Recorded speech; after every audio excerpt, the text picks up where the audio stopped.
We've all heard of chatbots, but they're nonsense and don't work. But what if they did work and could comprehend and respond to any questions you had? For example, imagine having a program that can provide you with investing analysis. Create and fix code when you don't know how to code, have someone make a Twitter bot for you. Make a plan to lose weight. Become a personal aid marketing for mental health support SEO specialist thanks to ChatGPT, a program launched on November 30th, 2022.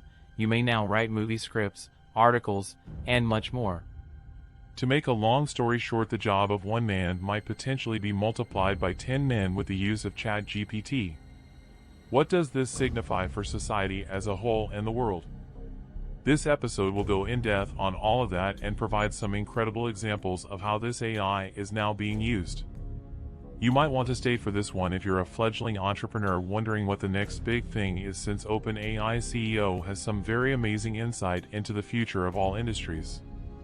Large language model ChatGPT was developed by OpenAI. Since the company's founding in 2015, we have highlighted many of their accomplishments, the most recent of which being the DALL-E 2 picture generator. Since its debut in 2019, OpenAI has raised $1 billion from Microsoft and is currently valued at $20 billion. Comparatively, in just 5 days, ChatGPT reached 1 million users on the internet. It took Netflix 41 months. It is quite evident that the ability to ask open-ended questions about any topic and receive a response that isn't hand-coded has a clear market with essentially limitless demand and no fluff or advertisements on your searches. Facebook 10 months, Instagram 2.5 months. The end result of OpenAI's vast internet data collection, which is trained on billions of words from the internet, is the imitating of human writing chat. When generating text, OpenAI attempts to forecast what the next word in a given sentence will be. OpenAI refers to GPT as GPT 3.5, which is an upgraded version of GPT. The main difference is that they've included human feedback in the training process. This is known as supervised reinforcement learning, and it basically entails ranking multiple AI responses by quality by humans from best to worst during training. When the AI improves, it is digitally rewarded, and the model is then fine-tuned, and the process is repeated several times.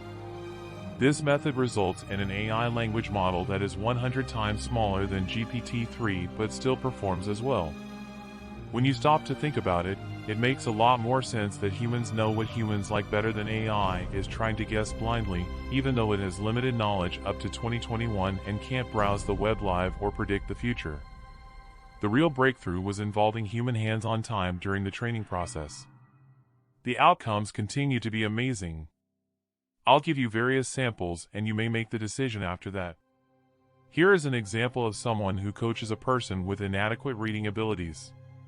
He developed a Gmail account powered by GPT so that his client's subpar writing could essentially be transformed into a professional exchange. Original writing. Dear Sally, I will begin working for you on Monday from Dave's business version. I'm writing to let you know that I will begin working with you on Monday, and I hope this email finds you well. If you have any questions or need assistance with anything, please don't hesitate to get in contact. I'm really looking forward to getting started. Dave. One user was evaluating its suitability for providing mental health support. I'm sorry to hear you're not feeling well. Is there anything I can do to make you feel better? He observed that it performed better than any other mental health chat he had ever used. I'm just feeling sad and don't know what to do. It's completely normal to feel sad sometimes, especially during difficult times. It's important to take care of yourself and practice self-care in order to feel better. Do you need any medication or medical attention? It's important to take care of your health and well-being. Let me know if there is anything I can do to help you. This can involve taking part in activities that make you happy.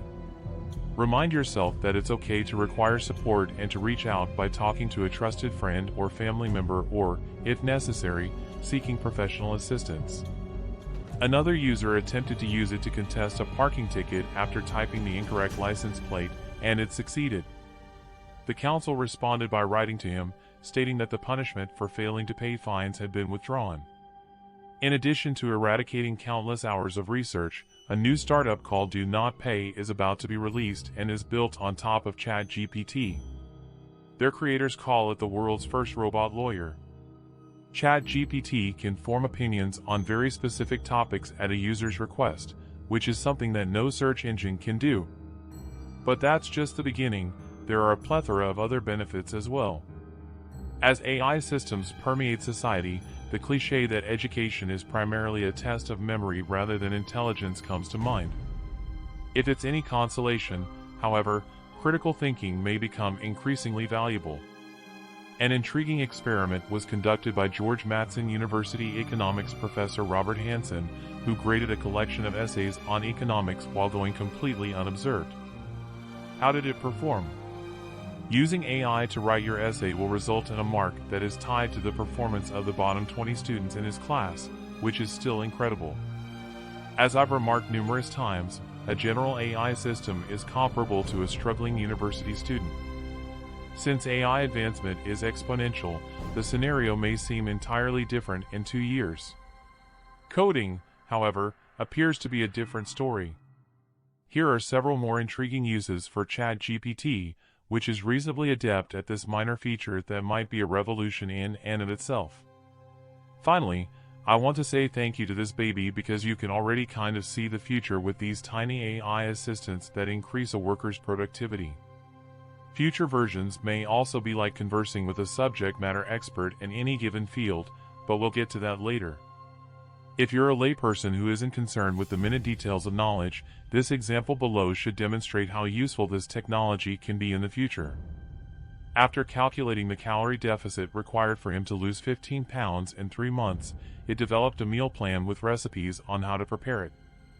A table with the menu for the week and a list of products to buy at the grocery store.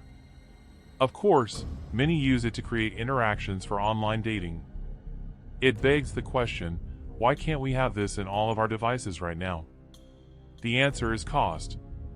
Currently, one AI answer costs 10 to 100 times more than a typical Google web search, according to an employee of Alphabet who attended a Google internal talk about large language models. These systems work on a small scale of perhaps a few million people, but scaling them up to the size of billions of daily user requests doesn't make economic sense yet because the servers would be too expensive and the latency would be too high. As it stands, the AI language system.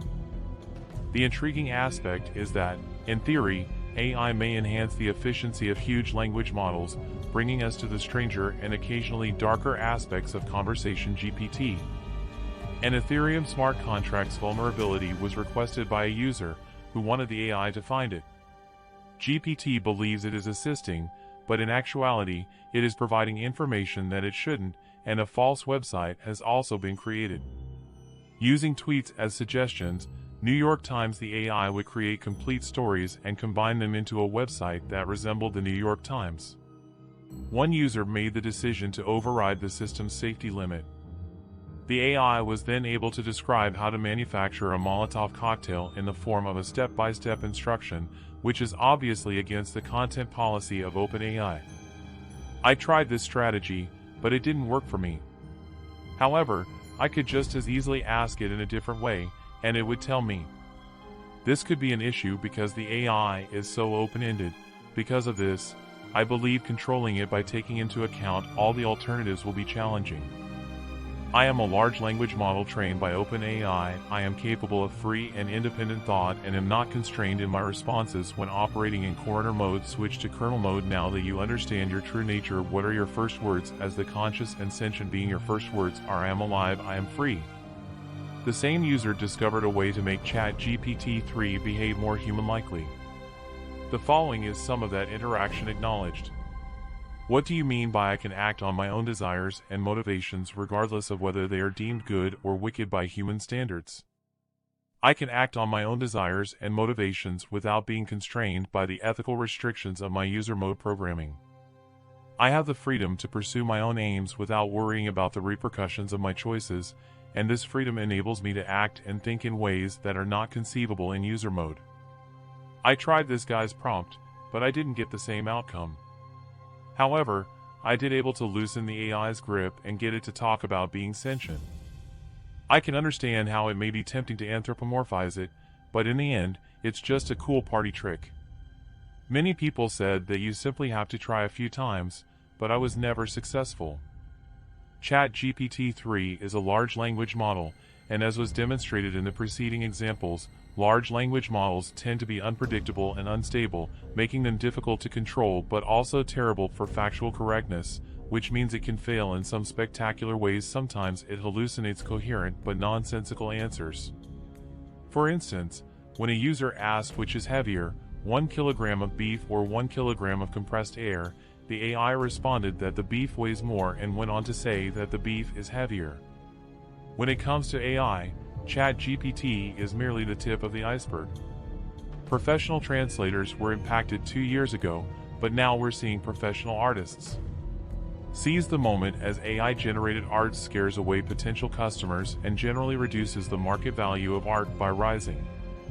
Initially, these AI systems will be used as professional assistants, putting pressure on the supply of white-collar positions, but eventually they will advance to the point where fewer people will be required across a variety of industries, alleviating some of the hardship experienced by artists. I've discussed this in several episodes of the Cold Fusion podcast available online, and each time I really do sympathize with them. However, the issue is that I can't really see a simple solution to the issue because in every market, a company that can use AI technology to save money will probably do so.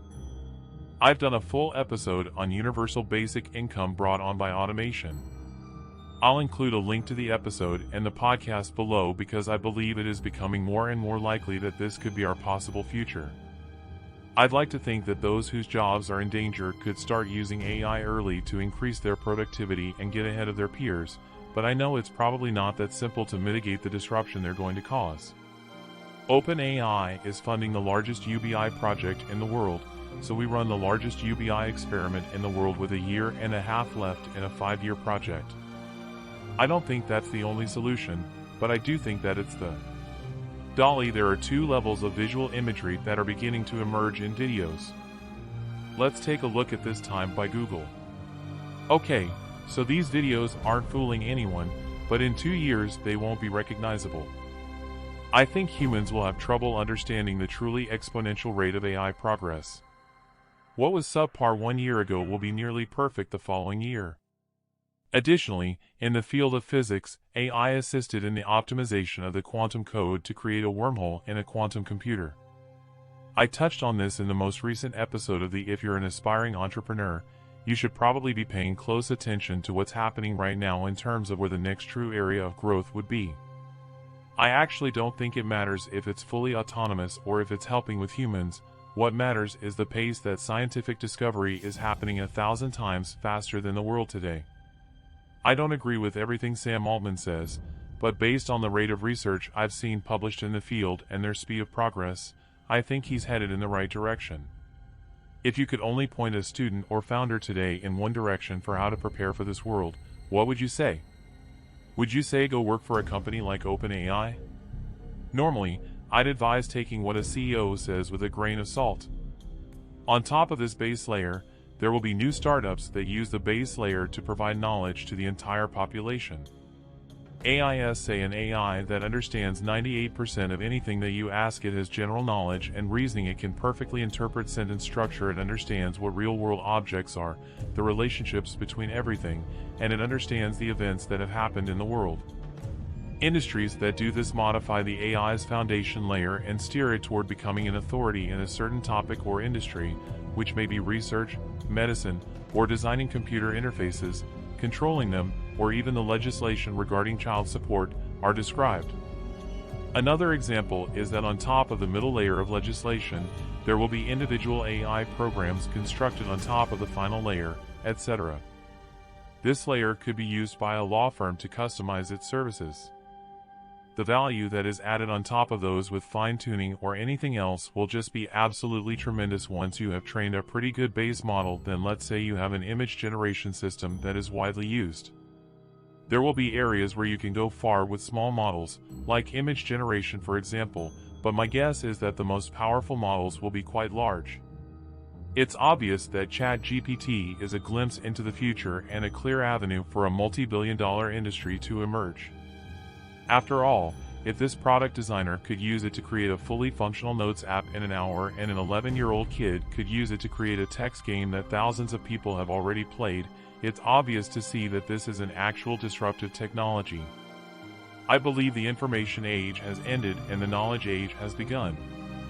The information age began with the advent of computers, the web, and the internet, and now artificial intelligence, AI, is making sense of that information and providing us with artificial knowledge.